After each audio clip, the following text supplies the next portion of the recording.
bro, can I grab your bush? Yeah, man, go for it. Right on. Thanks, bro. Hey, bro, can I grab your bush too? Sure, bro. Go ahead. Thanks.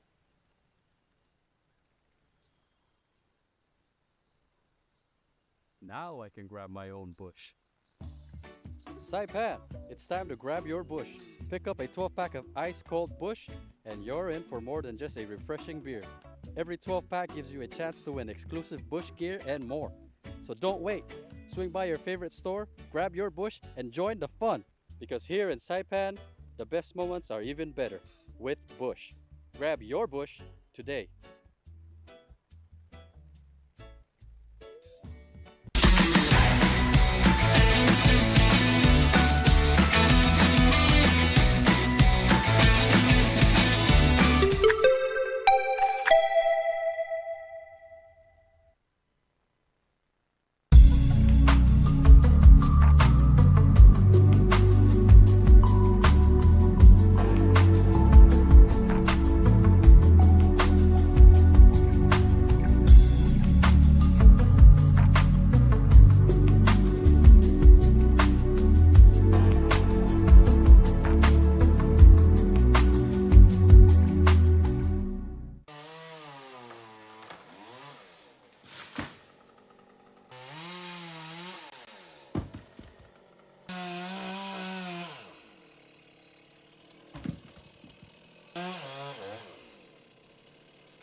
AP News, I'm Ben Thomas.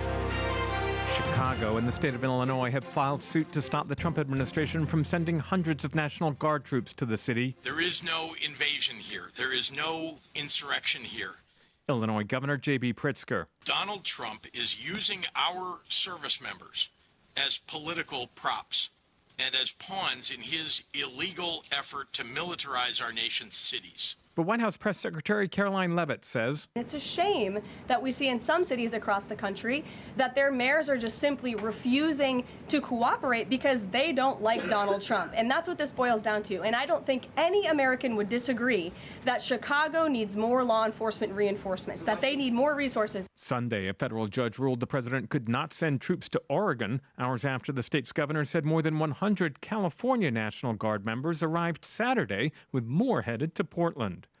Israel and Hamas have launched indirect talks on President Trump's plan to end the war in Gaza. Sam Mednick reports the talks are set to resume in Egypt tomorrow, the second anniversary of the war. One of Hamas's goals in attacking on October 7th was to bring the plight of the Palestinians back to the global stage, and it has achieved that. Some Western countries have recognized a Palestinian state, but the practicality on the ground is that Israel is taking more of that land that would be part of that state, making it extremely hard for that to become a reality. After 2 years of war, tens of thousands of Palestinians in Gaza have been killed. 90% of the population has been displaced, some multiple times, and Israel controls 75% of the territory. And it's unclear how Gaza will rebuild. Excitement around artificial intelligence keeps driving the stock market. The S&P added 0.4%, while the Nasdaq added 0.7%, both closing at new highs. However, the Dow slipped 63 points. This is AP News. It's Nobel Prize Week. Julie Walker has the first. The Nobel Prize in Medicine goes to Mary Brunko, Fred Ramsdell, and Dr. Shimon Sakaguchi for peripheral immune tolerance discoveries. They were announced in Sweden because of the time difference. Brunko in Seattle got the news of her win from an AP photographer who showed up at her home while she was sleeping. My phone rang and I saw a number from Sweden and thought, well, that's just, that's spam of some sort. So I disabled the phone and went back to sleep. When the AP told her, she couldn't believe it. That is amazing. It was a very cool work, and the work definitely deserves it. The Nobel Committee says their discoveries have been decisive for our understanding of how the immune system functions and why we do not all develop serious autoimmune disease. I'm Julie Walker. There's more news at apnews.com. I'm Ben Thomas. Thanks for listening. Fox Sports Update. The last two undefeated teams in the NFL both went down Sunday. In the late game, the Patriots went into Buffalo and beat the Bills 23-20 on a last-second field goal earlier in the day. There's a whole pack of people there, and it's incomplete, and there's no flag. Courtesy CBS, Jalen Hurts' Hail Mary fell incomplete, giving the Broncos a 21-17 win over the Super Bowl champion Eagles, Philly's first loss. The Saints got their first win, 26-14 over the Giants. The Titans also got win number one, 22-21 over the Cardinals. The Jets 0-5, blitzed by the Cowboys 37-22. The Panthers trailed the Dolphins 17-0, but rallied to win 27-24. And the Colts rolled over the Raiders 40-6. The Bucs beat the Seahawks 38-35. The Commanders scored 27 unanswered points to rout the Chargers 27-10. The Lions beat the Bengals 37-24. And in London, the Vikings beat the Browns 21-17. Latest AP Top 25 college football poll, Ohio State stays number one. Preseason number 1 and 2, Texas and Penn State both out of the poll. Texas lost to Florida to fall to 3-2 Saturday. Penn State lost to previously winless UCLA. Baseball postseason doubleheader Sunday. The Tigers got 2 home runs from Jorge Polanco and a clutch go-ahead double from Julio Rodriguez in the 8th to beat the Tigers 3-2 and even that series 1-1. Earlier, the Blue Jays routed the Yankees 13-7. Vlad Guerrero Jr. with Toronto's first ever postseason grand slam. They lead that best of 5 2-0. 8 drivers remain in the NASCAR Cup playoffs. Shane Van Gisbergen won his 5th straight road course race Sunday at Charlotte Roval, but he was out of the playoffs. Joey Logano edged Ross Chastain for the final spot after some late race mistakes by Chastain. Logano joined in the final 8 by Kyle Larson, Denny Hamlin, Christopher Bell, William Byron, Ryan Blaney, Chase Briscoe, and Chase Elliott.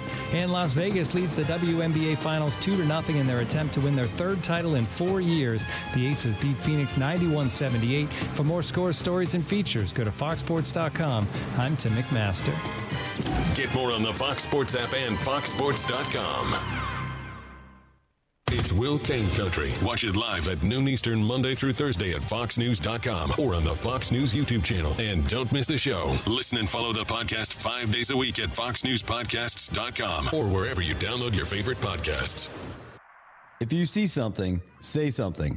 And stay anonymous. Call Crime Stoppers at 234-7272 or submit a tip online at NMICrimestoppers.com. No names, no caller ID, no recordings, just your info. And if your tip leads to an arrest, you could earn up to $1,000 in cash. Your tips have helped take hundreds of criminals off the streets in the NMI. It works because of you. Crime Stoppers, we want your information, not your name. PHI is your local pharmacy serving customers in Cagman, Garapan, and Dandan since 1996.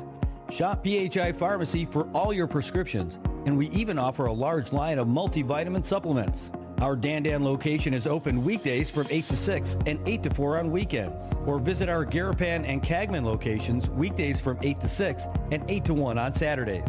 Check us out online at phipharmacy.com or follow us on Facebook. PHI is a locally owned independent community Health Mart pharmacy. Health Mart, taking the time to listen and care. As the day unfolds with laughter and cheer, Brad's got the magic that brings us all near. Sharing tales of hope, dreams that shine bright. Good morning, Marianas, together we ignite. So join the palm trees, we dance through the days. The rhythm and soul in so many ways. Together we rise through the moments we share. Good morning, Marianas, feel the love everywhere. Wake up to the sunshine in the morning light. Good vibes all around, everything feels right. Brad on the show, bringing joy to our day. Into the Marianas breeze, let the worries drift away. Yeah, that was the air. Connection grows stronger. We show that we care. Rocks on to feel the soulful flow. Look right on in Mariana, that's where you belong. The sweet island breeze and the ocean's embrace. Brad's got the stories, sunlight we face. Outside, bet the tinted, fall in this ride. Yeah, we're shining with love as our guide. So raise your voices high, let the music play on. Good morning, Marianas, we're where you belong.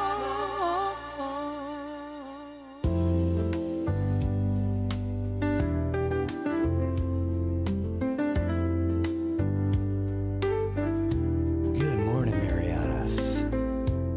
Welcome to a little mellow morning coming your way. Brought to you. Oh my God, I can't even do it that. So good morning, everybody. Hey, it is Tuesday morning. It's 7:49, and we are looking at a wet and rainy day today. What is going on out here? It was wild last night. Dogs scratching on the door. Thunder, lightning. That's what was going on with us. I don't know about you guys and where you are in Saipan, but last night in the cloud, that's what we had going on. 81 degrees right now and scattered showers and thunderstorms throughout the day. Looking at partly sunny skies, high near 86. But gusts going to be pretty high today, as high as 24 miles per hour. It says 40% chance of rain. Let's tell you what's really happening. It's raining, and you're going to get more of it. We're going to hear more from an expert about the weather here in just a minute. In fact, let's give him a call now and get him ready to go with you, because we've got him ready, and he is going to be here with us. We just saw him a couple of days ago, and it was pretty great. But now we're actually going to see what he looks like on a great low-res slow connection over there in Guam. There he is, the man, the myth, the legend. He doesn't look like he's got any dents in his head from falling logs or timbers, but there he is, Landon Adlet, all the way from Guam. How are you this morning, Landon?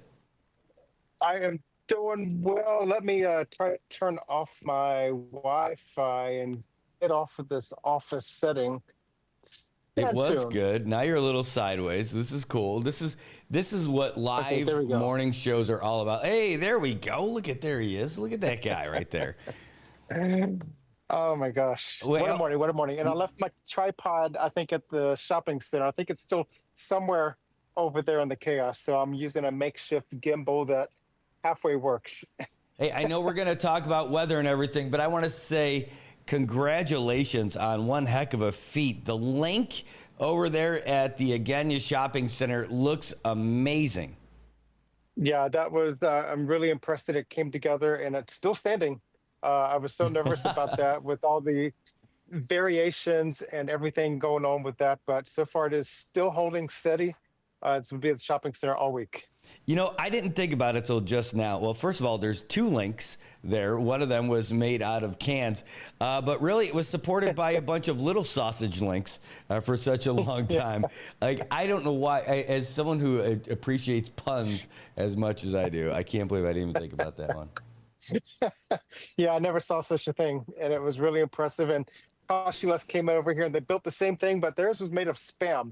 So it was a great opportunity to collaborate. Oh, I love it.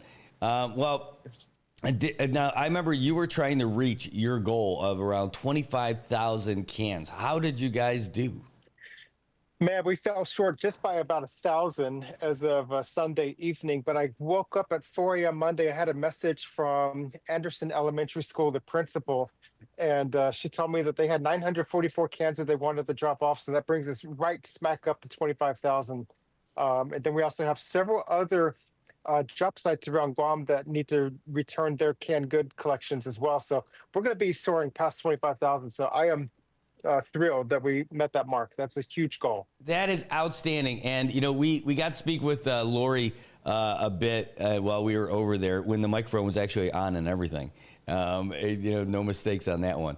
But we were able to hear about her story and hear about, you know, what the Be Heartfelt mission is over there. And all those cans and the money that you're raising goes to help supplement the food that kids who are on, specifically kids who are on the free lunch program. When they go home on the weekends, there is no free lunch for them anymore.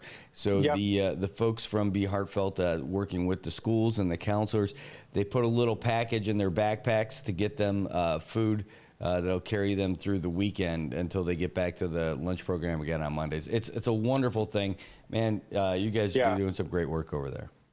Yeah, it's great to see, and I think sustainability, that is the bottom line with 350 kids on Guam, and I think 15 on Saipan is sustaining them for 4 meals every weekend for 52 weekends of the year. And so it's these efforts bringing the community together to help those in need that really sustains the program. So this is not going to be a once-a-year thing as far as the food drive efforts. That's going to be throughout the year with different drives from other organizations. But the Tower for Humanity, we hope to be a annual big boost to the food pantries and their supply. Well, you do such a great job with it. And the excitement at the mall, it was incredible. I had such a great time. For the second year in a row, I did not get to see Peeling Gazetmo. But I'm hoping next year we'll figure that out. We'll be able to get them down there same time we are. And definitely next year. And maybe I just got to come down earlier in the week. You know, I think that's the bigger thing too, because the Oktoberfest thing over in Tinian was outstanding, and I'm really glad I got to be there. I just got to get there earlier so I could spend more time with you guys. Yeah, we'll be planning on next year's event, and it might be a little bit elongated as far as the calendar time frame.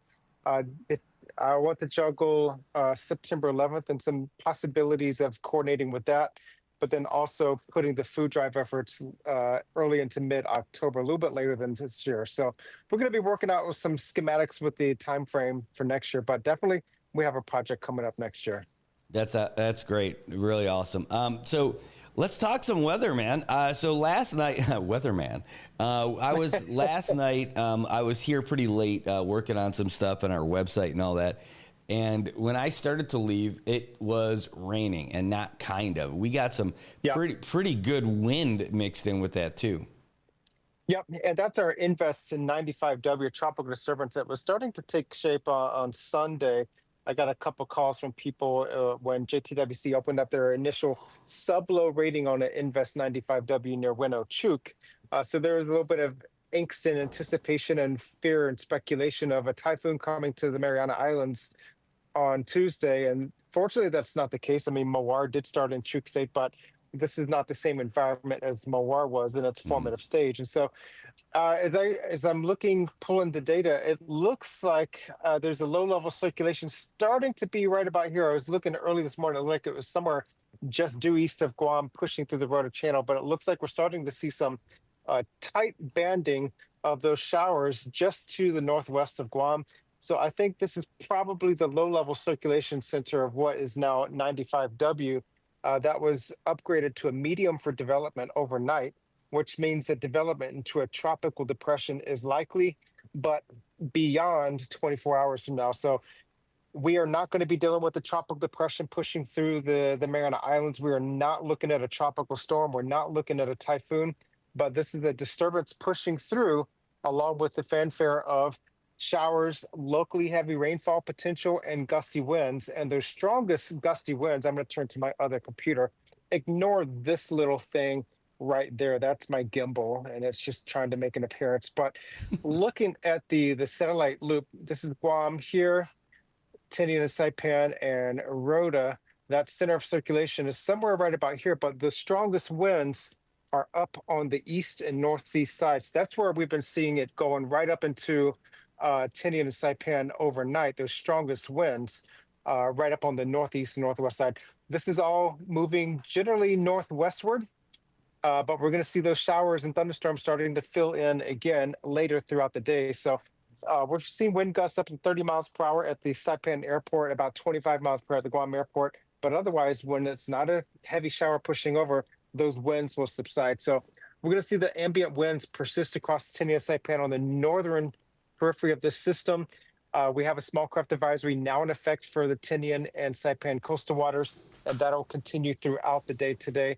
And now the satellite picture, the visible animated loop of that 95, it's still a very disorganized mess, which is good news for us. This will be a classic day of wet season. So showers, thunderstorms, and the potential for locally heavy rainfall.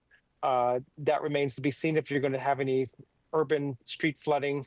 If we have this heavy shower starting to emerge, especially down here. If this pushes up over Tinian Saipan later, we can have some urban flooding, low-lying areas, that standard flood advisory type situation. And that will be event specific. Heavier showers coming up in Anatahan, those thunderstorms up there, that is all northeast of Saipan and will stay to your northeast. But we just watch this area. We could be coming into a period of fairer weather across Tinian Saipan for a little bit. You may see some breaks in blue sky and some sunshine today, but it's going to be wetter than it's been the last couple of days.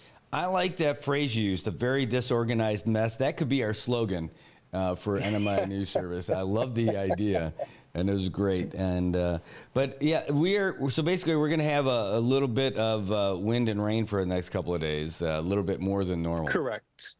That's correct. And so it's just going to feel like a classic wet season day. So again, you want to keep your sunglasses handy because we will probably see a couple breaks in sunshine, but those showers will be bouncing around the area. So keep those umbrellas handy, but also those gusty winds. We could see wind gusts upwards of about 30 to 35 miles per hour, especially up in the higher elevations, Wireless Ridge and other areas up in the higher elevations of Saipan. So not a bad day, but not a good day either.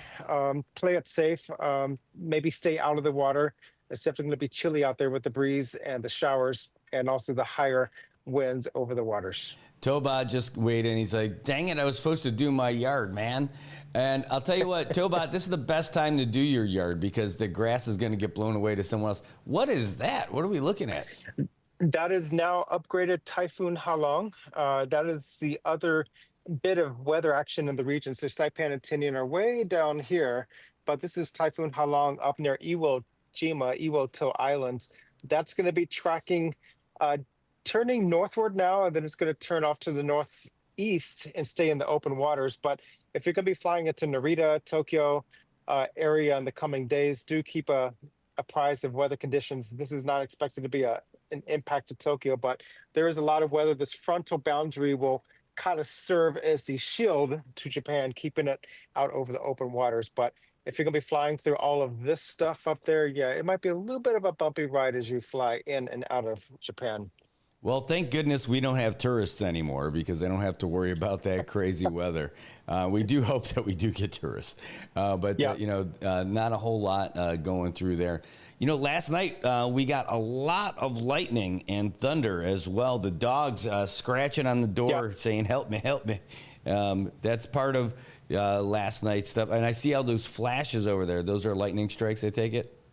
Yep, those are lightning strikes up there. And we've had a little bit of support from the upper level, the TUT, the tropical tropospheric trough. Let me turn on the infrared so we can get some nighttime imagery. I'm going to bump this down and let's see what we looked at overnight.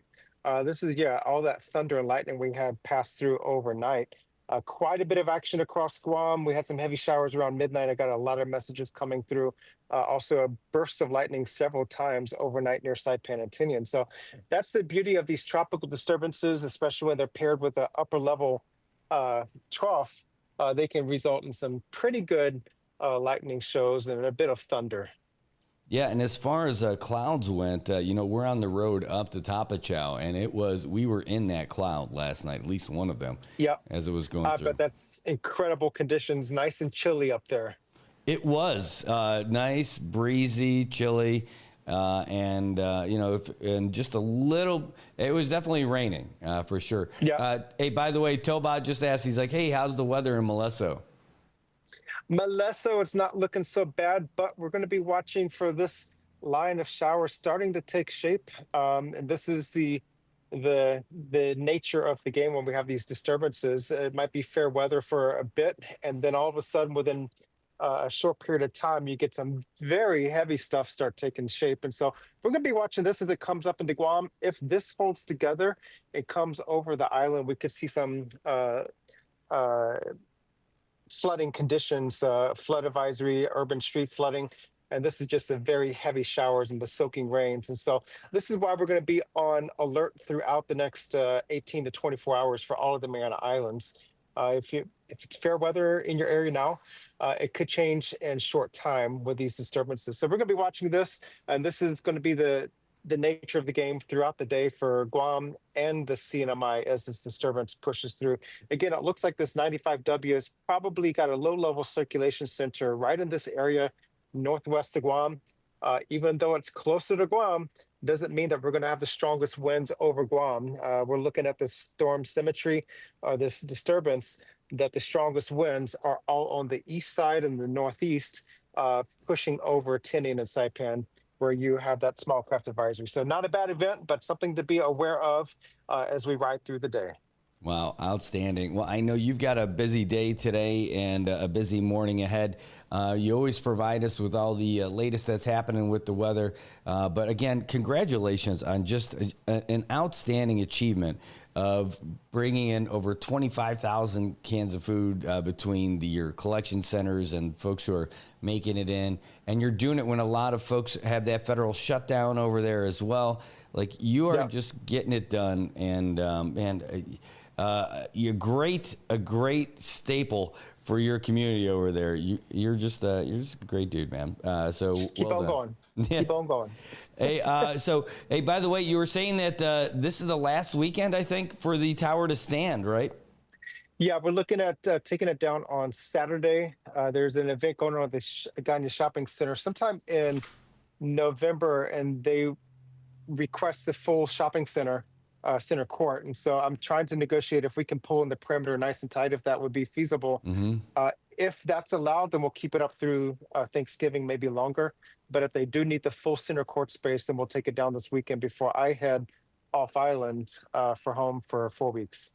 Wow. Well, a vacation much deserved. And what are we going to do for weather when you're gone?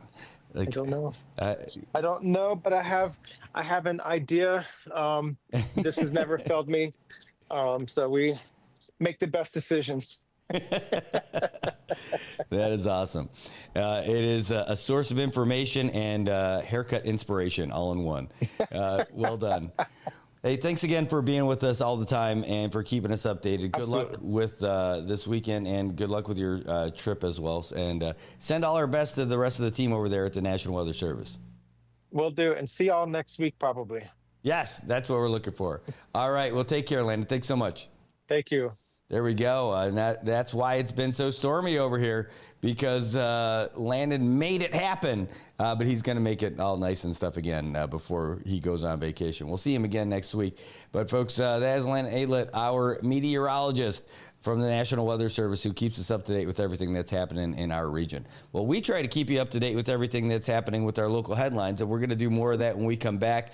And we're going to talk about a couple of pieces of legislation that were introduced. One is going to be looks to change Article 12 for a pretty big difference, and another one looks to maybe cut back on some of those expenditures and the allowances for folks in the Senate. We even got an email this morning that we'll share with you. It was sent to the commissioner from someone from an email called CNMI PSS Wake Up at Gmail. Well, we'll talk more about all that stuff when we get back. In the meantime, we're going to take a real quick break. We'll see you in a minute. Hey, bro, can I grab your bush? Yeah, man, go for it. Right on. Thanks, bro. Hey, bro, can I grab your bush too? Sure, bro. Go ahead. Thanks.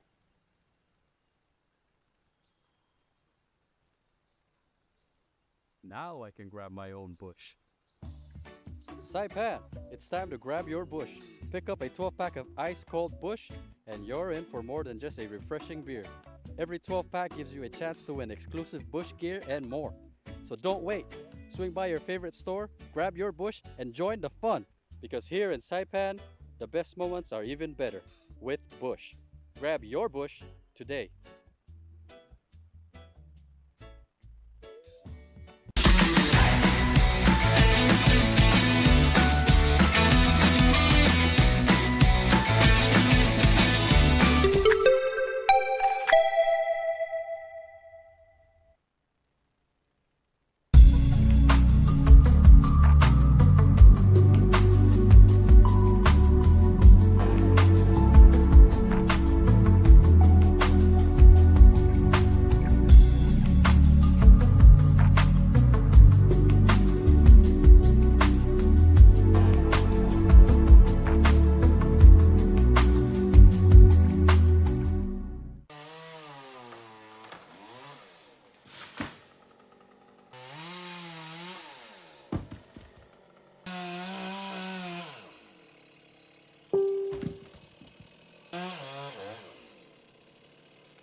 AP News, I'm Ben Thomas.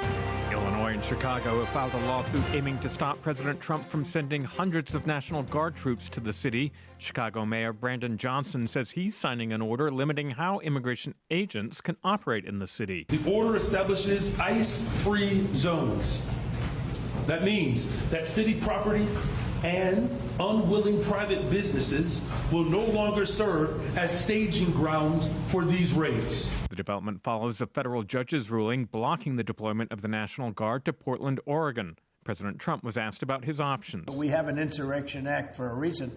If I had to enact it, I'd do that. If people were being killed and courts were holding us up, or governors or mayors were holding us up, sure, I'd do that. I mean, I want to make sure that people aren't killed. On ending the federal government shutdown, the president said this. We are speaking with the Democrats, and some very good things could happen with respect to health care. Democrats are pushing for health care subsidies to be extended, but Trump also noted that billions are being wasted, nodding to arguments from conservatives.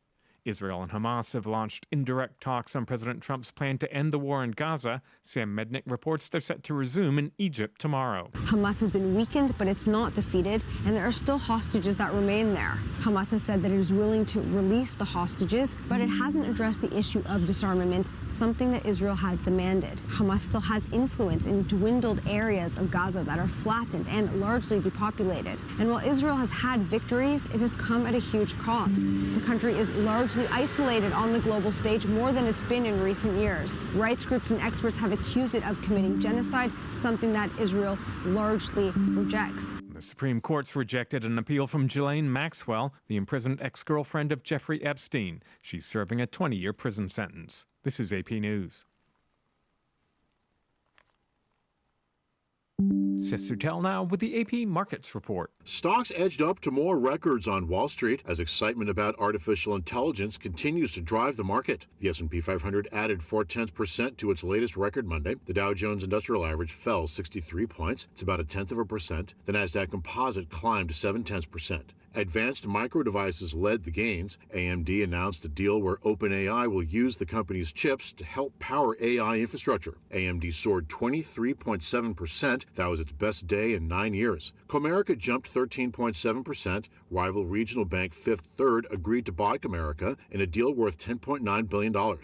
Seth Sutel, New York. And American distillers say trade tensions are costing them, especially with Canada. The Distilled Spirits Council of the United States says exports to Canada plunged 85% this year. There's more news at apnews.com. I'm Ben Thomas. Thanks for listening. Fox Sports Update. The last two undefeated teams in the NFL both went down Sunday. In the late game, the Patriots went into Buffalo and beat the Bills 23-20 on a last-second field goal. Earlier in the day, there's a whole pack of people there, and it's incomplete, and there's no flag. Courtesy CBS, Jalen Hurts' Hail Mary fell incomplete, giving the Broncos a 21-17 win over the Super Bowl champion Eagles, Philly's first loss. The Saints got their first win, 26-14 over the Giants. The Titans also got win number one, 22-21 over the Cardinals. The Jets 0-5, blitzed by the Cowboys 37-22. The Panthers trailed the Dolphins 17-0, but rallied to win 27-24. And the Colts rolled over the Raiders 40-6. The Bucs beat the Seahawks 38-35. The Commanders scored 27 unanswered points to rout the Chargers 27-10. The Lions beat the Bengals 37-24. And in London, the Vikings beat the Browns 21-17. Latest AP Top 25 college football poll, Ohio State stays number one. Preseason number 1 and 2, Texas and Penn State both out of the poll. Texas lost to Florida to fall to 3-2 Saturday. Penn State lost to previously winless UCLA. Baseball postseason doubleheader Sunday. The Tigers got 2 home runs from Jorge Polanco and a clutch go-ahead double from Julio Rodriguez in the 8th to beat the Tigers 3-2 and even that series 1-1. Earlier, the Blue Jays routed the Yankees 13-7. Vlad Guerrero Jr. with Toronto's first ever postseason grand slam. They lead that best of 5, 2-0. 8 drivers remain in the NASCAR Cup playoffs. Shane Van Gisbergen won his 5th straight road course race Sunday at Charlotte Roval, but he was out of the playoffs. Joey Logano edged Ross Chastain for the final spot after some late race mistakes by Chastain.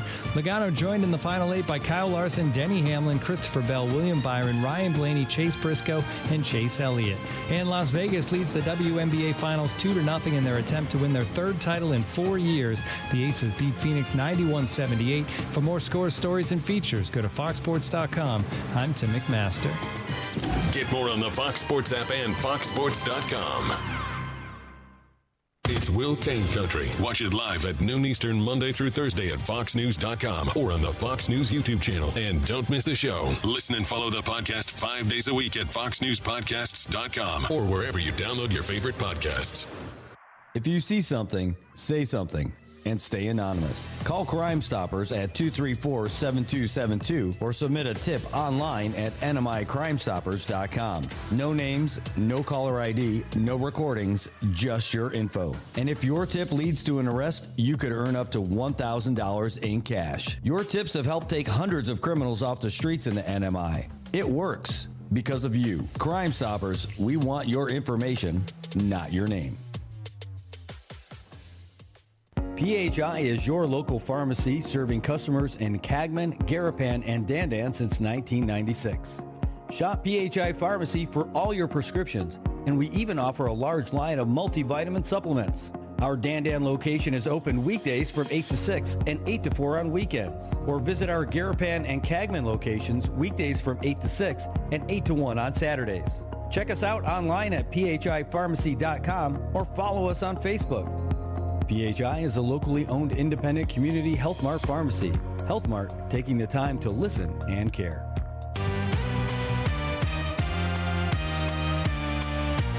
Wake up, sunshine, it's a brand new day. Brad's got the stories that'll light your way. Take a smile on his face, he's ready to share, share.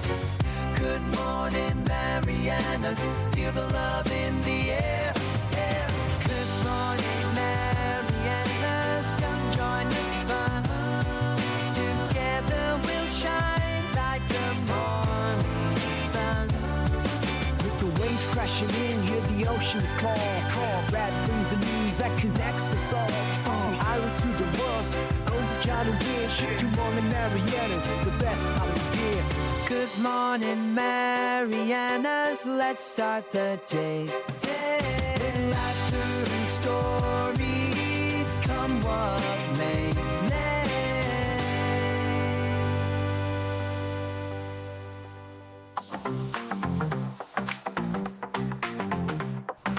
All right. Good morning, Marianas.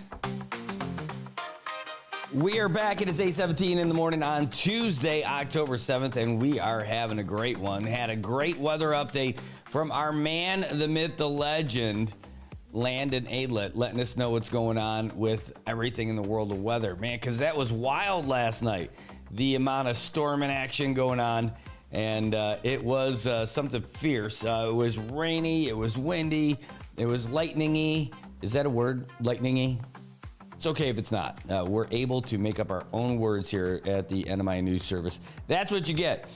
Here's what else you get. You get your traffic update with what's going on out here. Thanks to the good folks over at Transit CNMI, the Commonwealth Office of the Transit Authority, getting you everywhere you need to go in the Marianas. Let's take a look down there on the rainy roads over there at the intersection that matters, at the place where connections matter by IT&E, where CMG and Middle Road come together. A little bit of that typical intersection traffic all over the place, but it's not too bad. AK, folks trying to head south to the old AK intersection are not A-OK. They are waiting for a while. Same with the folks who are over there heading south on Beach Road, trying to make their way to drop off their kids at school. And everyone who's over there by BMV and DPS, I'll just keep throwing out random letters, ABCs and 1, 2, 3s. It's slow over there too in Susupe. Folks trying to get their kids over at Hopwood already did, so that's great. You can see there's some folks all the way making their way up the hill toward Guangdong Hardware. There's a lot of folks who are waiting there right now, so it's not too great for them. Everything else, though, on Chalmon Senior Martinez looks pretty good. Where it starts getting a little hairy is on the CMG from NMC all the way up to Shell Dandan. That's where it's a little touch and go for folks in both directions. In San Vicente, it's looking okay. Home of the Canaries, flying high, rain or no rain, does not matter. And traffic all around Back Island Road looks pretty good as well, even through Puerto Rico. But it starts to get a little hairy when you get near AMP. Folks try and head up north over there by the Marianas Heights building. It is backed up. And like that traffic needs a little bit of fiber. Should be good. All right, let's take a look, by the way. We are over there by the tennis courts / pickleball courts, where it's a little bit of that typical stoplight traffic. It's also slow for folks for some reason. Folks getting down over there on Corporal Darren's Jack Road over there in Garapan. That's right. You know why? Because folks are backed up all the way to Garapan Elementary. What's going on, Mallards? What is happening? Over there by Shirley's Coffee Shop, it's a little bit backed up too for folks trying to head south along Middle Road, and a little bit for folks going north. Let's double barrel it on our way down Beach Road and Middle Road. Down the main streets, it's definitely slow go heading north on Middle Road still, even though at this time of day, don't worry, it happens, but be smart out there. Even heading south when you start getting over, when you start approaching the Quartermaster Road, it's getting a little bit slow for you too. But that's, hey, this is it. It's a lot of traffic, it's rush hour, and it's wet on the road, so be careful out there, guys. You're not nearly in as much of a hurry as you think you are. True story. That's just what it is. If you found yourself sitting there on the side of the road with a crumpled up car because you were driving too fast or cruising too slow behind someone else, you would definitely find out right away. We got some stuff coming this way. All right, here we go. We just got an update that we're going to bring you in just a couple of seconds right after this, because the first thing that we're going to do is tell you a little bit about what's going on with the good folks over at Transit CNMI on the Blue Line. You don't have to worry about any of that traffic that we just talked about. You could be sitting in air-conditioned comfort, cruising down the road in style with your own personal limo driver. That's right. Transit CNMI on the Blue Line. They're air-conditioned, they're clean, they are modern, and they even have free Wi-Fi. Not too shabby. I mean, that's the way you want to go. Transit CNMI, they're going to get you taken care of pretty great, and they're going to do it for just $2. $2 anywhere you need to go on the Blue Line. Even better, if you're a student, veteran, active duty military, Monopco, or if you've got a disability, it's only $1. That's right, $1. And they'll get you anywhere on the Blue Line from 6:30 in the morning to 8:30 at night, Monday through Friday. Weekends and holidays, 6:30 in the morning to 8 p.m. Make sure you pay an exact change. They are not making change for you. They are just making you get to where you need to go. You want to find out more? Give them a call at 236-2682. Get on the line. That is Blue. That's right. Oh, Bruce Camacho is like, did we talk football? We did not yet talk football. But we can rectify that pretty quick. That is no doubt. We could definitely start talking football. I don't want to talk football. I hate football now. I don't even want to know. I don't want to talk about it. I don't even want to look at the screen that I just typed it up. It is not a good day because anything that has to deal with football after the Bills lose, I hate football. I don't like you, New England. All the states that count as New England. I know your team's in Boston. All right, let's grow up. We'll tell you about it. The big game, the Sunday night game that killed me. The Buffalo Bills, the final undefeated team to lose. They lose to the Patriots at home in Buffalo in prime time in some kind of cool looking jerseys that now I hate forever because, I'll tell you, the fact is Drake May is just the legit. He is not going anywhere. That dude is going to be around for a long time. He looked amazing. He was doing Josh Allen things. Outstanding. All right, let's give you all the other scores, though. As we know, on Thursday, it was the 49ers beating the Rams in overtime, 26-23, holding them down to the last drive. And then we had all the Sunday action / Monday morning action. Vikings going to Cleveland to beat the Browns 21-17. The Cowboys go into New Jersey and crush the Jets 37-22. The Giants tried to do the same thing over there in New Orleans. It did not happen. The Saints getting Spencer Rattler his first win, 26-14 over the Giants in NOLA. The Colts, oh my gosh, they played so well that even Anthony Richardson got to play, 40-6 over the Raiders. The Panthers, after getting shellacked by the Patriots, they end up beating the Dolphins 27-24. The Eagles fall to the Broncos 21-17. Oh my gosh, we got a call coming in. And we've got more scores to get to. Let's just find out who we got real quick while we are knocking this out. When I say good morning, thanks for calling the show. Who is this? How's it? Am I on the air? You are on the air. Halfadades NTRO. Thanks for calling the show. Who is it? Good morning, Brad. This is Jesse. Good morning. Jesse. I heard you're talking about Article 12 today. Oh, my goodness. We are talking about it today. We haven't really gotten into it deep yet, but let's get to it. Did you see the story that was on there from Senator Senator Castro? There were two Senate things going on. But Senator Castro introduced something that would that would amend Article 12 of the Constitution to require private land leases to include financial clauses that will protect people at NMD from exploitation and ensure fair and potential upside gains. But it would increase the term of private land leases from 55 years up to 99 years. Right on. First of all, is it open to all voters or just NMD? I heard that the federal court said it's discriminatory if it's only NMD. Yeah, that's probably how that'll go down. Anything that would happen with that, they have the vote for. They got to open it up to everybody. Right on. Let the people speak. Let the voters decide. That would be it. And this one is interesting. Like, we haven't gone through and broken it down with everybody yet about how all this stuff works. But It would be a real big deal, and for a kind of a game changer. What they're looking for now is to try to encourage more investment in the CNMI. But it's a tough one because you also don't want to screw over the NMDs, right? You want to make sure the NMDs don't lose out on all this stuff too. And it's pretty much. You just gotta get a good attorney or a good real estate broker, and know the details of what your lease agreement entails. And Palau's already ahead of us.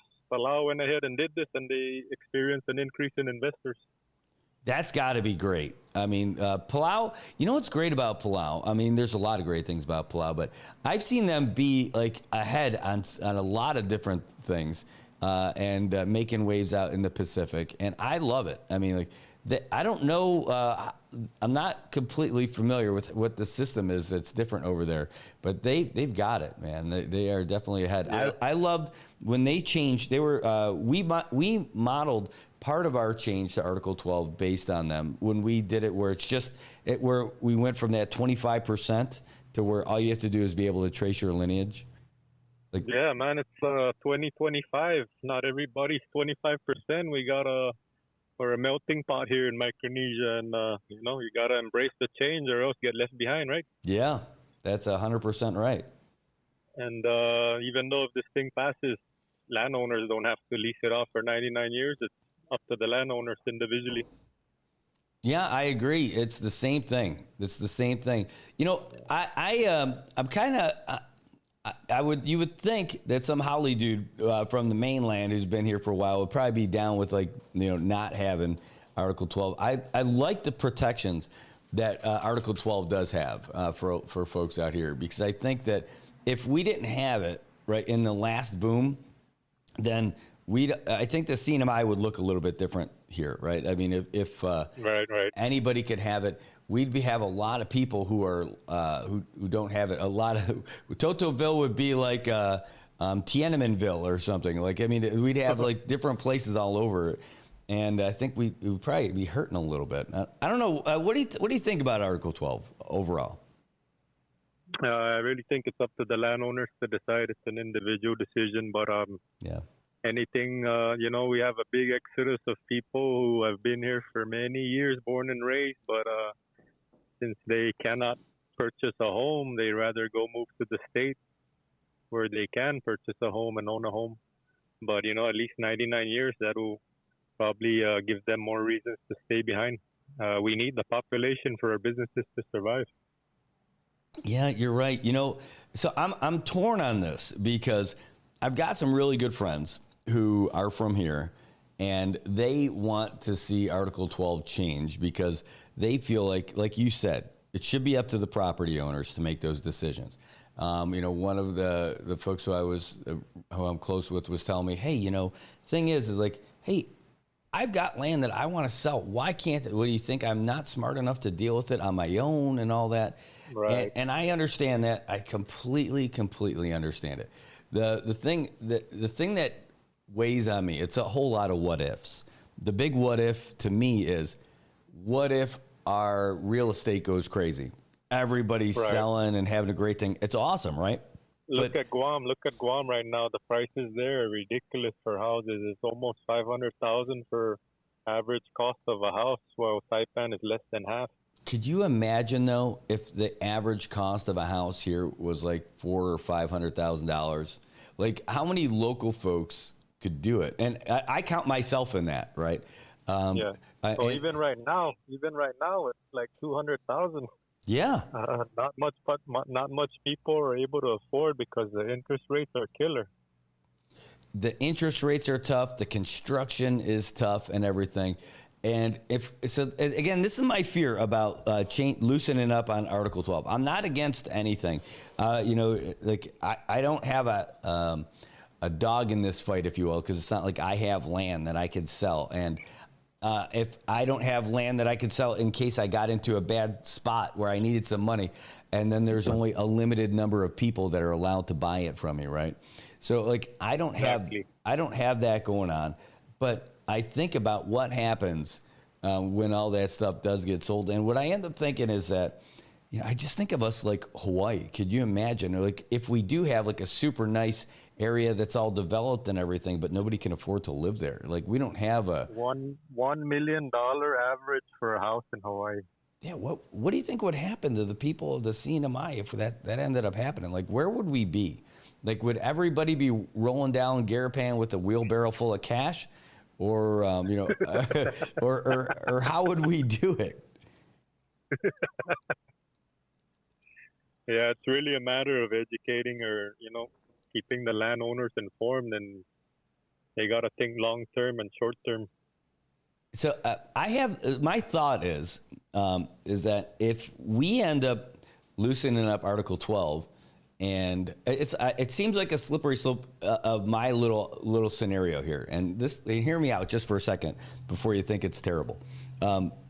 We end up getting rid of Article 12, or at least the NMI NMD portion of it, and everybody can come out and own land and all that other stuff. Real estate shoots up. A whole bunch of people come in, buy all this stuff. Next thing you know, I feel like the NMDs would be like a minority in the Marianas, right? Where like most of the landowners wouldn't be from here. There still would be, of course, right? But I think that we get a lot of people who aren't from here who end up being the landowners. And then eventually, because of that, they also, are going to be voting. But when you're going to see that it's not just NMDs who own the land anymore, you got all these big, rich guys who come out here from off island, then I think it's not too long before we put on a property tax.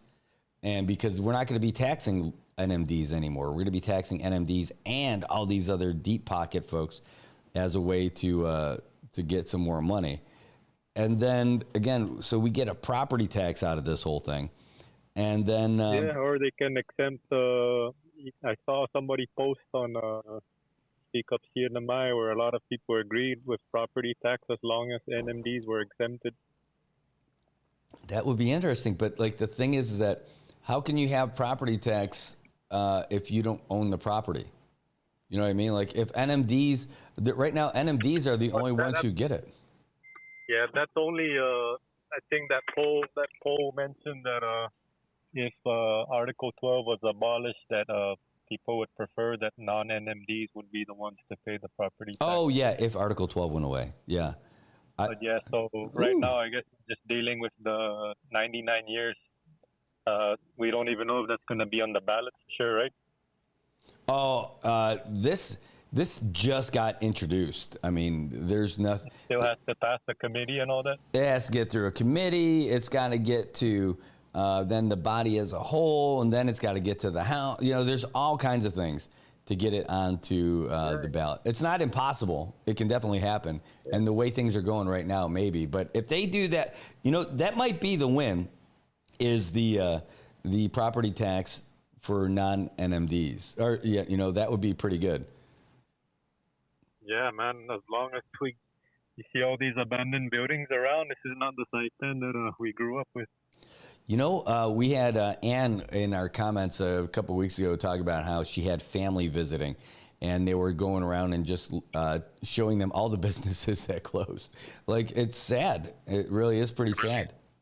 So a lot of the abandoned buildings, you see it's remaining leaseholds where they're having a hard time selling, or nobody wants to buy a remaining leasehold and picks up a property if it only has 15 years left after all that investment. So, yeah, the 99 years, that would be an advantage too for that. Hopefully that would take care of the situation where we have less abandoned buildings. We have a lot, too many. Yeah, and the thing is that that's what happens toward the end of the leases, like the Camp Pacific at Marianas Resort, and with the Hyatt before, and with the folks over at Crown Plaza. They really didn't want to reinvest until they can get their lease squared away. And it was such a hard time. I mean, that DPL, their mission is to get the most for the NMDs, right? And they should, for the public land. But what we ended up doing, we kind of, I think through poor decision making, we kind of chased away the folks who were running Marianas Resort. And if you've got a relationship with folks who've been here for 40 years, then you figure they should have the inside track on sticking around if we like them, right? In the meantime, now we've got this property that's been sitting, without use up north for like 6 years now, deteriorating, getting moldy, the storms, the overgrown. I think the government is spending like $10,000 a month or $15,000 a month for security and maintenance. Yeah, and the security's not all that great. I just was talking with a couple of my friends who probably are vandals now that I think about it.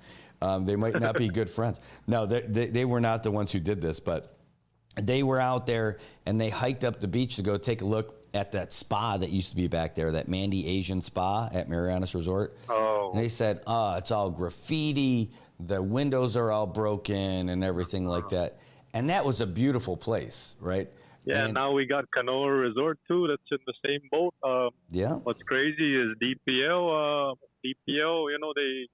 They collect the bids. They see who the best bidders are. But then too many government involvement with the senators, legislature getting involved. Too many red tape. Now they're trying to push through something that says you can only do it if you're connected to an airline. And I can't trust that that's just somebody's idea that sounds like a good idea. I feel like it's that IPI mentality where they come in, they got one person, and they're crafting it just to fit that one person. Like, oh, we can also do an airline. All right, we'll put that in there. Guaranteed no one else is going to be able to get that. Now, if they're a good investor, that's awesome, right? But if they end up being like IPI, then we're not going to get anywhere. Well, but, we already do have one restaurant that has an airline. They parked the plane right there at Plumeria Steakhouse. You can't miss it. That's going to be very hard to find an investor with airlines. I think the last one was Kumho Asiana, but they're long gone. They took over Lao Lao Bay Resort, but they're long gone. And also Japan Airlines with Nico. I think they're scared to do business out here, honestly. I don't doubt that at all. The other thing is, though, what a lot of folks aren't talking about is like we live on an island, but we're not on an island with regards to tourism. Tourism is down all over the place, and people are wondering, like, where's everybody going? And a lot of the folks in Southwest or Southeast Asia are saying, ooh, maybe they're all going to Vietnam. But there's not that many folks who are like, it can't be everybody who's going to Vietnam. Maybe they are. But like tourism is down everywhere as the global economy is just a lot slower. People aren't flying as much. That's why I like that Governor's Council, when they reconvened finally again yesterday, when they stood up their first meeting under the new administration, that, they're exploring different opportunities for us that don't just involve tourism, although it seriously does chase after what we have infrastructure for. They're going to be looking at things that go well beyond tourism. Right. All right. Well, Jesse, you're calling from Guam, or are you here? I'm right here in where I'm at, Salanquiza. Nice. All right. Well, it's great to have you on the phone. I really appreciate it. You got anything else going on you want to talk about? Nah, just real estate. It's one of the biggest industries that we tend to undermine here. Besides, always focusing on tourism. Real estate is a major industry here. Used to be. Now it's crashed, but we'll see what happens. You do have some folks. I look at like right outside, right down the street from us. They're doing some work on their buildings, putting a new facade on it, and looks kind of neat. That's because the construction industry is booming still, because that's a construction company you're talking about. Oh, yeah? Well, yeah, that's R&V. They're one of the biggest construction companies here. So that's one of the few industries right now that's doing great is construction, because we're getting all these federally funded projects, yeah. Yeah, well, we got to keep those things coming. And maybe that's why they're making the Beach Road project last as long as it has. They're still not done with some of the markings and all that other stuff. My God, I'm hoping by the start of the next administration we'll be done with the Beach Road project. And we should be good to go. Yeah, I think the next major road projects are Naftan Road near Obsan. Naftan Road. They already started. And then I heard Tapachao Road also. Wow. Well, I'm going to love the Tapachao Road because that's on the way up to where we stay. and that's going to be great. But nice. every time I talk that's about good it, for landowners too. oh yeah, because those guys are going to get hopefully some compensation for those roads too. Yeah, plus it improves the value, and Oh yeah, well, everybody wins actually. The thing is, we don't have a theme park, but going up to our place in Topjaw feels like I'm on a roller coaster all the time, going up and down on the bumps and all that stuff. So, I mean, maybe it'll be a little bit sad, but I'm actually looking forward to it. The other thing is, every time I tell people, I'm like, yeah, they're going to be paving our road this year. They're like, yeah. Was this your first time? No, don't get too excited. So we'll wait and see. Right on, Brad. Good talking to you. Hey, Jess, same thing. Thanks for calling. Have a great day. Thank you. All right. That's Jesse calling in. Let us know about this Article 12 stuff. And this is what we were talking. This is the legislation that was introduced by Senator Manny Castro. And we got this last night while we were burning the midnight oil. It says to amend Article 12 of the Northern Mariana Islands Constitution to increase the term of private land leases from 55 years up to 99 years, and to require that private land leases include financial clauses that protect persons of Northern Marianas descent from exploitation and ensure fair share of potential upside gains. So he's got it in here, and this is good stuff. They put in a bunch of the background about what's going on, like the history. That's the beginning part is. And so they're saying, well, let's change that up. It says the legislature finds that Article 12 of the NMI Constitution can be modified to protect land ownership interests of indigenous residents while encouraging long-term economic investments. One way to encourage and attract investors to the CNMI is by changing the private land lease terms set forth in Article 12 from 55 to 99-year leaseholds for Northern Marianas descent investors and residents. Increasing the private land leasehold term to 99 years will entice new investors to the CNMI, encourage more long-term investments, promote economic stability, and enhance infrastructure development, provided that any change of law clauses in existing leaseholds are invalid and no existing leasehold shall be automatically extended to 99 years. It's interesting. And I think it's a good take. I'd love to hear it from Senator. You could tell us a little bit about this as well. But, this is all about finding new ways to help our economy. And not just develop it, but to stabilize this free fall that we're in and to get us going in the other direction. It says legislature finds that the CNMI's current economic situation warrants extending the private land leases to 99 years to encourage sustainable long-term investment and development in the CNMI, provided that financial protections for landowners are constitutionally mandated. Extending the private land lease term will make Article 12 more flexible to carry the CNMI through its current economic depression and into a prosperously thriving economy. Accordingly, the purpose of this legislative initiative is to amend it, and there you go.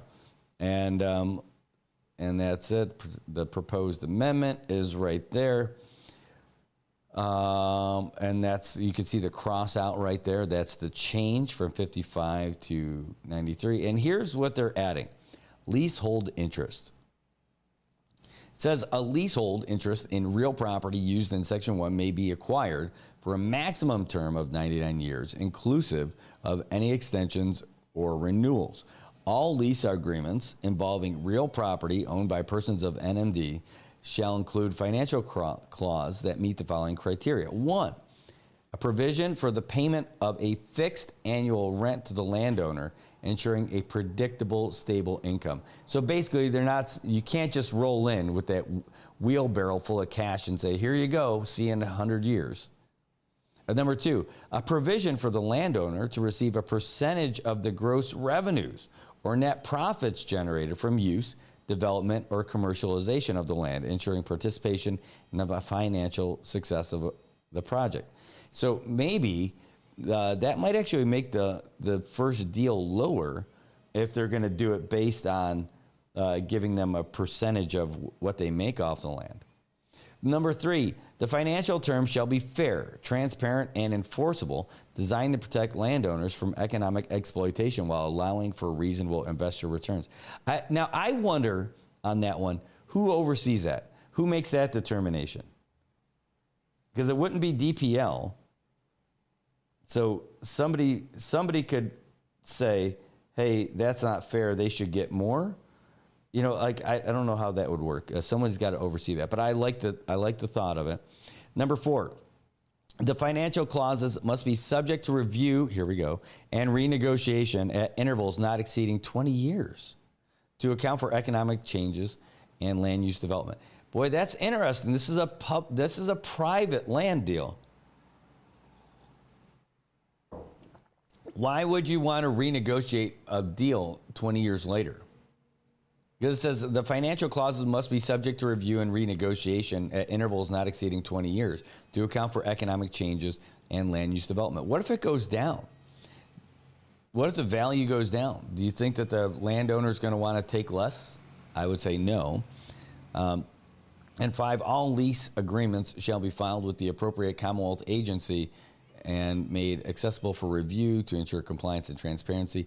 The other part of that is the legislature shall enact the laws to establish a minimum base rent standards and profit revenue sharing thresholds, provide definitions, valuation methodologies, and adjust procedures, and enforce compliance and resolve disputes arising under such lease agreements. So that is tough. If I was a business owner looking to invest in property, I think I'd rather keep it the way it is. Even though I'd like the idea of 99 years. I want to sign a deal and we're good to go. If I've got to renegotiate it 20 years, and who knows what might change in the next 20 years with that, right? Like like establish a minimum base rent standards and profit revenue sharing. What if we work on all that and within the 20 years that government body that they're talking about that they don't name comes in and says, no, we got to make it like a 90-10 split or something like that. I like what they're going for. I like the idea of doing it. And I love the protection of the NMD interests in here. That's super important. And you can't mess with that. But I think this part might be the scary part for investors. They'd probably like that idea of 99 years, but I don't think every 20 years that they're going to want to go through and renegotiate a deal that they made. I just don't think they will. Because I know what inevitably what's going to happen is that every 20 years, people are going to say, we want more money. And what if the land is different? What if they leased land in 2005? Right? Remember what our economy was like there. Our annual budget was still pretty darn good, if you remember that, about 20 years ago, where we still had over a $200 million annual budget. I think it was like 212 or something back then. And that's when we were saying it was a low budget. And then now, could you imagine in this economy, if you were up for renegotiation, how do you think that would go? Because obviously, in that downturn, the people who own the land are going to say, hey, we need some more. And you're going to say, what are you, high? We can't do that now. And you only got 20 years vested in that property. And here's the issue. I know now this part is a little muddy. I'm muddying the waters a little bit. I don't mean to, but using this methodology. I remember speaking with Pete A. long time ago when he was in charge of public lands. His model, when I talked to him about the public land leases, and I was thinking in terms of things like the land up north at Marianas Resort. And I'm like, why wouldn't you give a heads up or some kind of an advantage, or do you not see the benefit of negotiating with somebody that you've been doing business with for 40 years? If you've got a business partner for 40 years, you know what you have, don't you? And I'm talking about that with Marianas Resort, the Camp Pacific folks, because they were operating that property. They built it and everything. Why wouldn't you give them the inside track? They did. They had the golf course. They had the pool. They had all that land, baseball. Instead, we kind of chased them out. And that is what happened. Make no bones about it. We chased them out because we thought that was going to be something that we could give to IPI for a good deal when we were blinded by greed with IPI, right? And because that's what was happening. People were getting their side deals with IPI, and then the parties were promoting IPI getting what they needed. And we lost that investor, and we lost IPI because IPI, they were just not good guys, right? So it is tough. I think that we need to work this out to where folks who have been here for a while get some kind of an inside track if they're able to do it. So I bring that up because when I was talking with Pete, he was like, Brad, look, the maximum time they're able to get is 40 years, right? You get your 25-year lease on public lands, and then you got 15 years extension, so it's 40. Then after that, you have to bid against yourself. So what he was telling me is like, Brad, you got 30 years to pay off your investment, and then you have only 10 years to make profit. I'm like, Secretary, you think any company in the world has a business plan of we're not going to make money for 30 years, but man, from year 30 to 40, we're going to make our money? Like, nobody has that business plan. Nobody has that business plan. It does not work. So why would you do it? And now these guys who put all their stuff in, you want them to reinvest in the property. So that last 10 years, you don't want them to just be riding off of 30-year-old infrastructure at their property. You want them to continue to reinvest in it, don't you?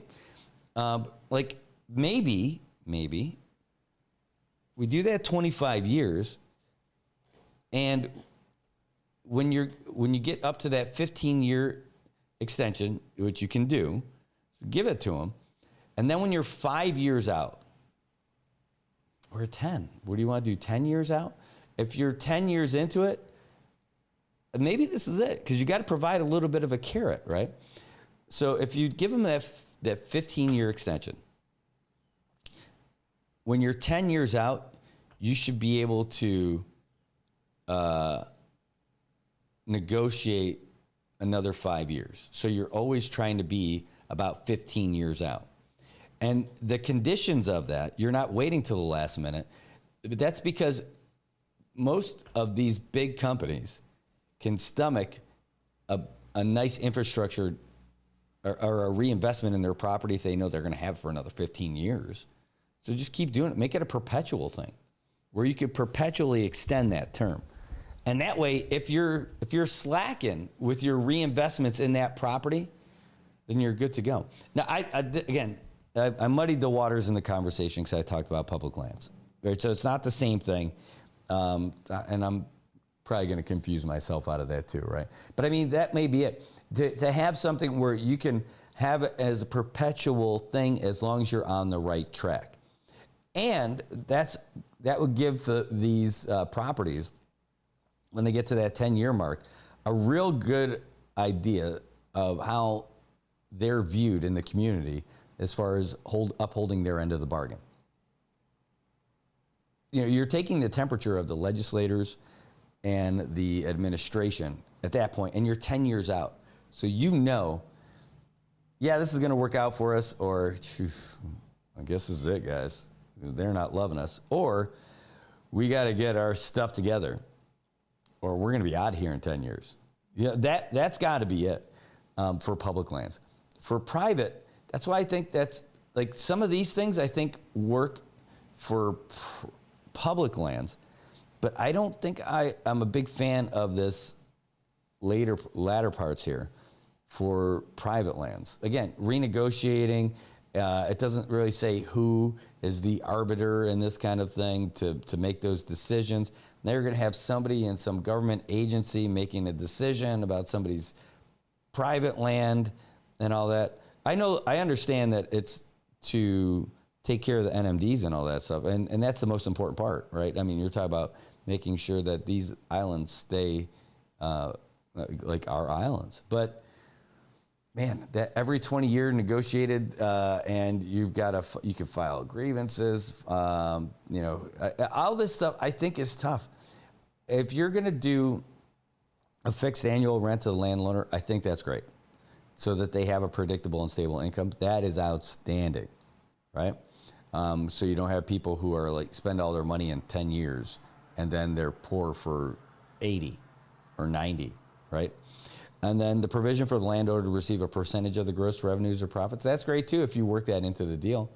You know, say, all right, so let's do it for like, you know, I don't know what the percentage is, and somebody's got to figure it out. But somebody else has to arbitrate that and give it like a review. Like, who is that person, and how do they make their terms? You know, if the family's good for it and the family's happy about it, you don't want anyone to be taken advantage of. But again, who does this, and is that become a steering mechanism? Does that become something that's like, oh, don't go with that guy. He's not going to do it. I know a guy. Whew. Article 12, man. It is great, and it's tough also. Ann says, well, someone could visit Elon Musk in person and ask if he'd like to invest some millions in the CNMI. The islands need a lifeline. Good luck. Yeah, I'd love it. That'd be cool if Elon was here. Everybody gets Tesla. The only thing is we need to get a power plant that can handle it. I think it's a great idea. The big scary part, though, is that have you guys been down the lower base to see what our power plant looks like? Our power plant is only part of our power plant. One of the reasons why we pay so much for power is because the Greco's here with all their portable generators propped up. Their portable generators have been here so long that it looks like it's a regular fixture of our power plant. We dance around this stuff all the time, but we don't do anything about it. I know that's not fair to some folks who are probably working hard at it and frustrated because they're not getting action. But really, we are so used to having this that we're not doing anything with it. Hooray. All right, I'll tell you what, it's just about 9 o'clock. We're not going to go anywhere. We are going to still be here, but we are going to take a break because we need to take a little bit of a break. So I'm glad that you guys are here. This is awesome. It's a good conversation. And we'll be back with more about this and everything else right after this. Hey, bro, can I grab your bush? Yeah, man, go for it. Right on. Thanks, bro. Hey, bro, can I grab your bush too? Sure, bro. Go ahead. Thanks.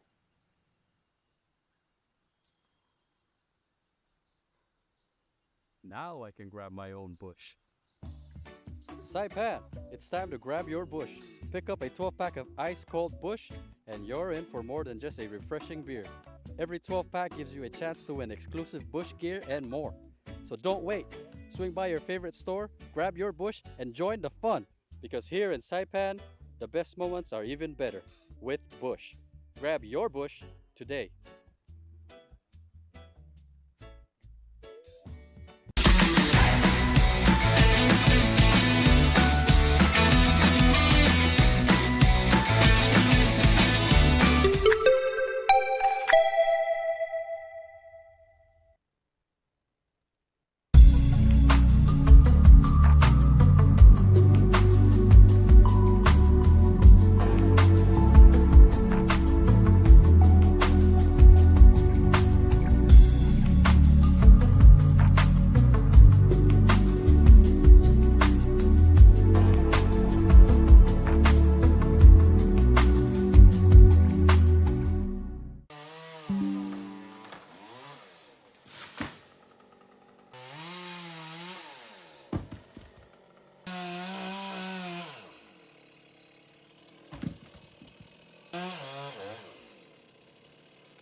News, I'm Ben Thomas.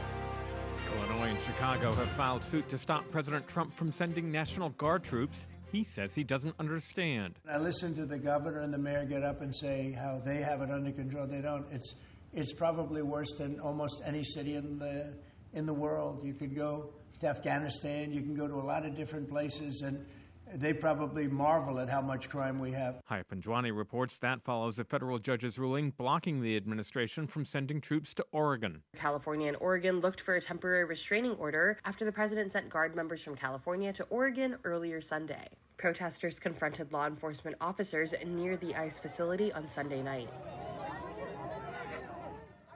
Residents of the city, like Patrick Donaldson, say they don't need further enforcement. We got it under control. Take a look. Another protester, Kate Sumter, agrees. The thing that's harming us is the escalation tactics that Trump's trying to use to create a narrative that, Portland is this boogeyman that requires further militarization, and we just don't. Audio courtesy of KPTV.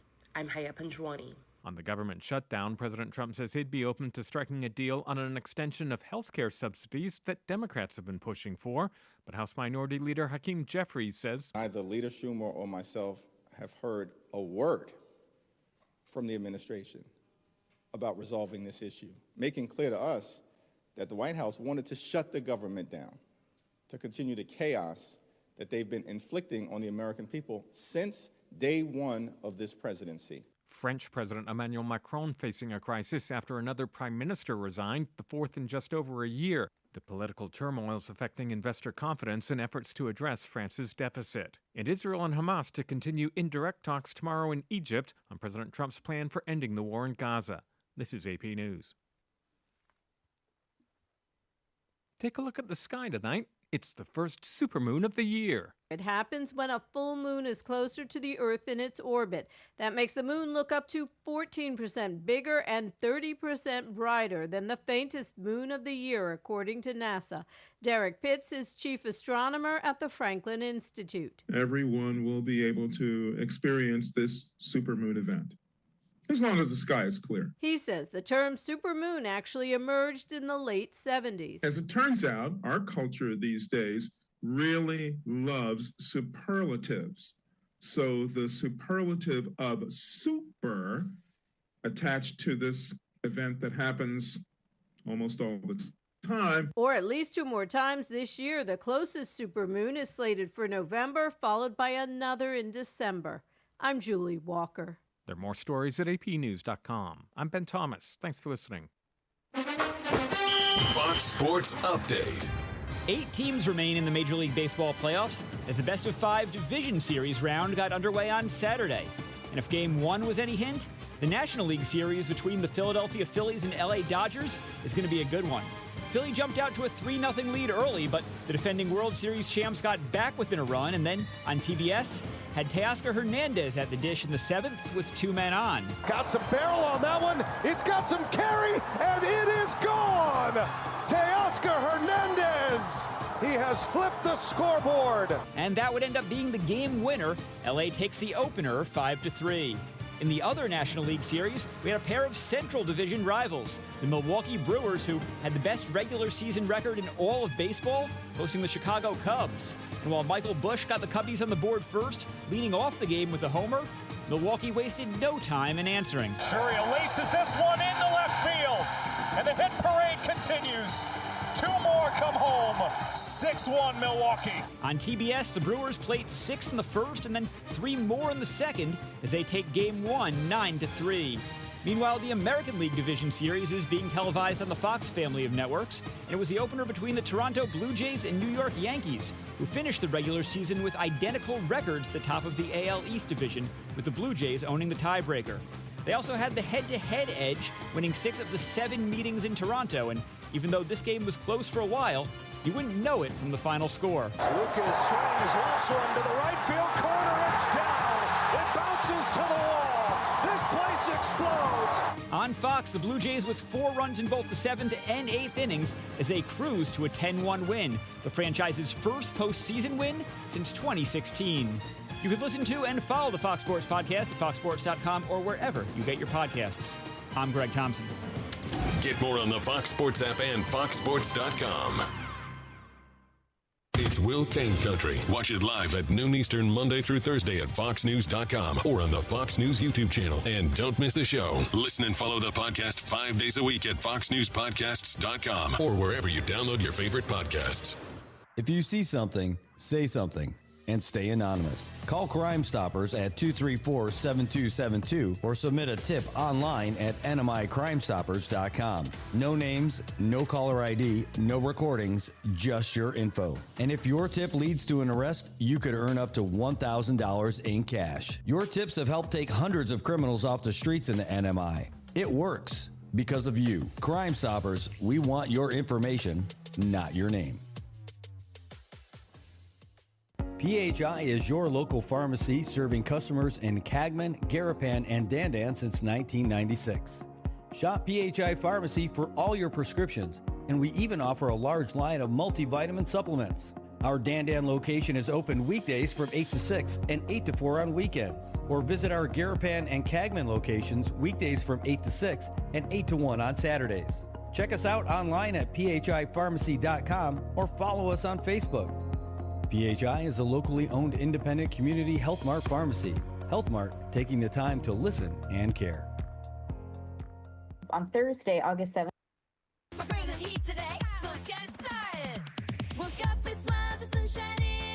Let the sun shine in. Got dreams to chase and a world to win. Turn up the Rios is today. And let's dance through the day. Feel the vibe in the air. Come on, let's play. We live in love, making waves as we go.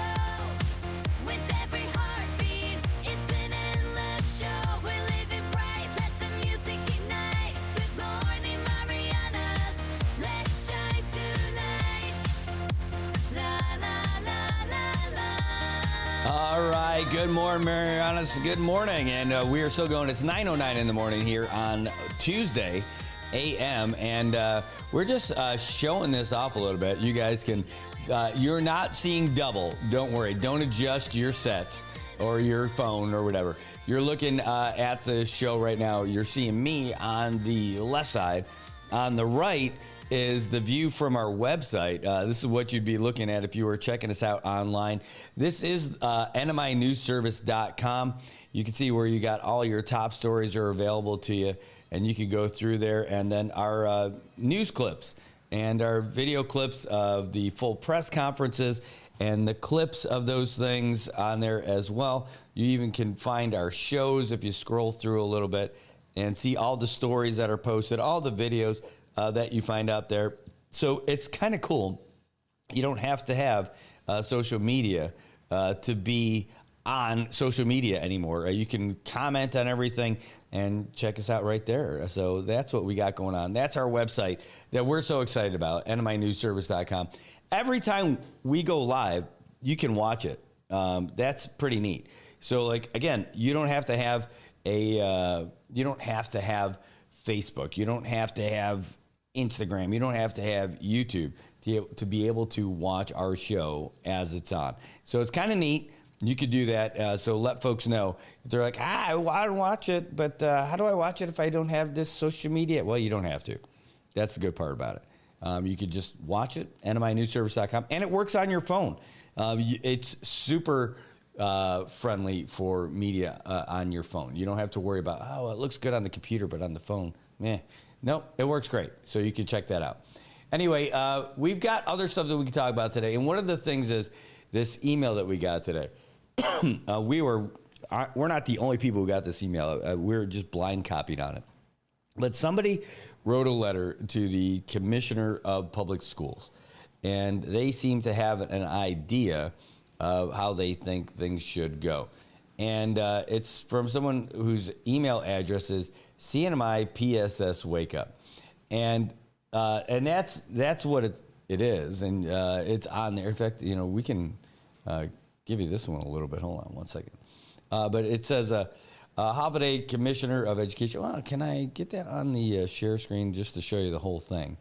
Boom, boom, boom. There, let's pull this down here so we can show you what we got. So this is the email that we got, and it's from, let's see what's on there. Yeah, so it's from someone called whose email address is wakeupcnmipss. And yeah, we put that on there for you. It says Alpha Day Commissioner of Education and Board of Education members. First, I'd like to express my gratitude for your continued efforts to maintain public school system as we face the financial challenges ahead. We're all aware of the entire CNMI, not just PSS, is entering a difficult period, and it's important to recognize that we're all in this together. As a former central office employee and PSS school staff member, I'd like to offer a few suggestions before we proceed with furloughing staff. It's no secret that PSS, like every other government agency, has a mix of exceptional and less effective staff. With that in mind, we want to ensure that the hardworking staff, both at the central office and the school level, are taken care of during these tough times.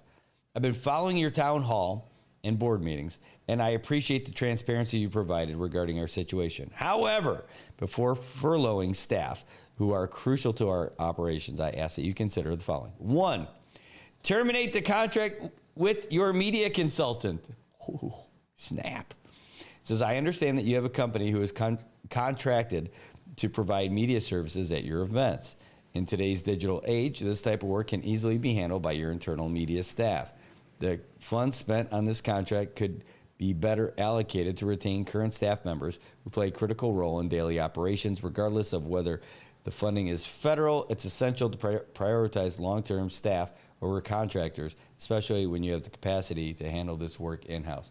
That's interesting because I don't know what they do for media services over there. I know they have folks who do stuff in-house, like their IT stuff. But anyway, number 2, end the contract with your financial consultant. Oh, snap. Similarly, you currently have a person contracted to handle tasks that should fall under PSS, fall under the responsibilities of your finance director and finance staff. The funds spent on this contract would be better to use to support local staff who are more integral to the day-to-day functions of PSS. Again, regardless of whether this position is federally funded, we must prioritize the local staff who directly contribute to the success of our schools. So far, they're like, scrap 2 contracts. How about this one? Downsize the federal programs office. The FPO has become the fastest growing department in PSS. Given the current economic climate, there's no need for an overly bloated federal programs office. I suggest conducting an audit to assess the necessity of multiple directors and administrative staff in the office. Additionally, consider whether contractors are being used to perform operational work, which should be handled internally. While the IDC funds are available for these positions, it's important to shift those funds towards staff who are on the front lines working directly with the schools, students, and community. Frontline staff often bear the heavier workload than FPO staff, yet are compensated less. The disparity needs to be addressed. And finally, number 4, ensure fairness in furloughs across the departments. It says, during the last Board of Education meeting, you mentioned that certain central office departments were exempt from furloughs due to their essential status. With all due respect, Commissioner, every department within the school plays an essential role in its overall function. If furloughs are necessary, they must be applied fairly across the board. You promised transparency and fairness, and I urge you to follow through on that promise. Interesting. All right, so here we go. Let's read the rest of it. It says, what's truly needed here is for you and your team to take a closer look at how each department operates. It's critical that you understand the daily challenges faced by a staff across the board that ensures decisions are made fairly without favoritism. There has been an ongoing issue with the previous administration, and I urge you not to follow in the same patterns. Many of your best staff members have been dedicated to PSS for years, working tirelessly despite limited resources and the lack of raises due to financial constraints. However, other departments and offices have expanded and received pay increases for less demanding work. We all understand the economic situation is tough, but we must prioritize those who have been with us for the long haul and made significant contributions over the years. Final thoughts. Now, we ask that you, your management team, and the central office directors consider taking a pay cut to help retain some of your hardworking staff. If frontline workers are expected to make sacrifices, those at the top should also share in the burden. While leadership responsibilities are important, it's crucial to ensure that people who are keeping the system afloat are supported. If federal funds can be used to pay your high salaries, then why can't they be used to pay for the hardworking staff who carry the weight of the school system? You all work for one school system, so the requirements apply to everyone, not just certain high-ranking staff. The main objective is to let go of your contractors before you consider furloughing the loyal staff members who have been with the system through tough times and are still putting in the effort. For the sake of transparency, please also disclose to the community and the central government any contracts you currently have that involve contractors performing operational tasks. Please exclude Title I teachers, as we know they do provide direct support to our students. Thanks for the attention and these concerns. The community is counting on you to make these changes and ensure that PSS remains a strong, functional system for our children. You know, I get it. That's a good message, and I want to say thanks for whoever sent that to us. But I'll tell you, I got a couple thoughts on it. One, you could be working at PSS for a long time and still be not great at your job. Some people just stay there for a long time. And there's folks who have been there for a while who I just, I wouldn't keep on board too. I'm outside the picture. I see some people who are working there. I'm like, what are they doing there? Is that who you want teaching your kids? Is that who you want leading schools and all that stuff? I'm like, hardworking staff, I get it. But either way, whatever it is, with PSS, it doesn't seem like it's the right place where you want to cut. It seems like it's a place you want to invest in. Manny Castro, Senator, talked about Korea, a couple of weeks ago in session. It's like, hey, Korea was seeing, what was going on with their economic situation years ago. And they said, look, we're tired of being a poor country. We got to get this stuff together. So what they did, they invested in their education. And look at them now, economic powerhouse. They are outstanding. Can that happen for us? Is that where we're needing? Maybe. I think so. So anyway, that's what we got. Hold on. What's this?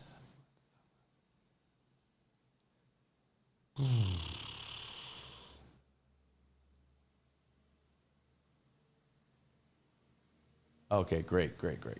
Awesome. Looking forward to doing that. I'll message you in a little bit. So the fairness across all departments and all that stuff, everybody knows, almost every single, I don't think there's, the only lean agency that we have here, I think, is OPA, right? The public auditor. Everybody else seems like they are way over what they got. And I mean, hey, if you can get it funded, why not? I guess that's the thinking, if we could make it bigger. Under Gov Torres, I know we had a lot of government offices that really got bigger. And then there were government offices that got created out of thin air, and a lot of duplication happened. But now I don't think we can afford that stuff anymore. And really, we need to really do that audit and chop stuff up. We reached out to the folks from the governor's office this morning, and still no update on the budget. They said when the governor was giving us that press conference in his office, he said it would be Sunday, and then he was corrected by the finance secretary. He said, oh, no, Monday. Well, Monday's come and gone. We're here on Tuesday. We don't have an update yet. So we're going to have to wait and see what's going on. Again, we still don't have our new budget. We're operating without a net here. And in what I would think is some questionable waters, because we passed a budget knowing that we're not going to be getting that money. We intentionally passed the budget knowing that there's no way we're going to have $179 million for the budget. That's what we did. We know it. We did it last week, and we did it with eyes wide open, saying that this is just to keep us going so we don't have a government shutdown. We're going to fix it over the weekend. We'll have it done by Monday. Well, it's been a week, because I think that was Monday. He said, we're going to have this thing done. Fun fact, still not done, and no update. And we were asking a lot yesterday. When they saw us in the waiting room, in the lobby, waiting to go in for the Government Council of Governors Council of Economic Advisors. Still no budget. Still no budget. We don't have an update. Like they knew the question was coming every time they would walk by, and got it. And we reached out again this morning, so not yet. I mean, it was still early. Hopefully they'll finish that today, but that's got to be a priority. They got to get that knocked out. It's got to be one of the top things that they knock out today. And if they don't, there must be something else going on. Ooh. Yeah, that's true, Chamali, over there in the YouTube side. That's right. Yeah. But so like all those costs, and we asked the not to put them on the hot seat, but like they didn't want to talk about it really yesterday when we started asking the questions about the budget, when we had that little press conference after their meeting with the Governor's Council of Economic Advisors. But we're trying to ask for specific things. And I think nobody wants to give a specific anything because they're not doing anything. They're just hoping that their office doesn't get noticed. Well, we specifically asked, hey, what are the things that you're doing in your office? Well, we're going to make sure that people don't use the vehicles as much. That's good. That's a good start. What else? Like the governor, Lieutenant Governor is even saying, he's like, hey, sometimes I just drive myself. And then his personal security detail is like, hey, you can't do that. Totally get it. That's a good start. But again, what are you doing, legislators? What have you done? Oh, we're working on it. All right. What have you done? You can't expect, like if your office is just a handful of people, you can start there. Look at your office and start trimming that fat. The fact is, though, they are not going to stop their vehicle leases. They're not going to do it because they haven't. And nobody wants to be the first one to do it and then find out that nobody else is doing it. And so it's just them. Now they look bad. Nobody wants to do it because they just don't want to. That's the answer. Yeah, exactly. Yeah. But I mean, the answer is they just don't want to do it, man. And how can you ask everyone else to do something if you're not going to do it? Nobody wants to do it. Nobody wants to run an office that's got less money. Nobody wants to sacrifice the luxuries or the niceties of the position that they've come to enjoy for the last few years. And if you do become the new one, or the one who does it, the other guys are going to shame you. Why are you doing that? You're going to make us look bad. Yeah. You're doing the right thing. Do the right thing. Start at the top. Inspire people through your actions, not through your words. Don't look to me. I'm all about words because I'm here. Anyway. All right, guys. Well, it's 9:25 in the morning. That's going to wrap us up, I think, for today. We got a lot of stuff to do for the office tonight. Tune in. We're going to have the Off the Hill with Marissa Flores with her guest Ralph Humel. Ralph Humel will be in here. I mean, it'd be cool if Ray was here too. Maybe they'll come by here and have a beverage or two. But Ralph Humel will be in with our Representative Marissa Flores tonight on Off the Hill. That'll be on 6 o'clock, NMI News Service. I want to remind you again to check out our website, NMINewsService.com, where you can see everything that we've got going on, including, when I look over there, I don't really get to see it. But then we've got some stories that came up late last night, and we posted them online. And what else do we got going on? I guess that's about it. I think I've talked my way through everything. All right, guys. We will be back tomorrow morning, like we are every day, for Good Morning Marianas, the big morning show here in the Marianas. I love that we get to do this. I love that you guys are here. And we're going to play a little bit of catch-up on all this. Oh, my God. I know, Bea. That's all I can say. I'm just going to say I know. I can't comment on it anymore. But we got a lot more news coming your way today. Thank you guys for tuning in. We'll be back tomorrow morning. We'll be back tonight for Off the Hill with Marissa Flores at 6 o'clock. Thanks for tuning in, And we'll see you guys soon. Have a great day, Marianas. And we'll be back again tomorrow. Pa-pow.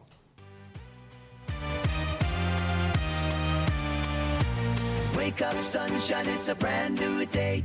Brad's got the stories that'll light your way. Take a smile on his face, he's ready to share. Share.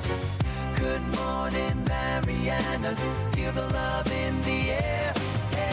Good morning, Marianas. Come join the fun. Together we'll shine like the morning sun. With the waves crashing in, hear the oceans call. Rap brings the news that connects us all. From the islands to the world, goes the kind of wish. Good morning, Marianas, the best time of year. Good morning, Marianas. Let's start the day. With laughter and stories, come what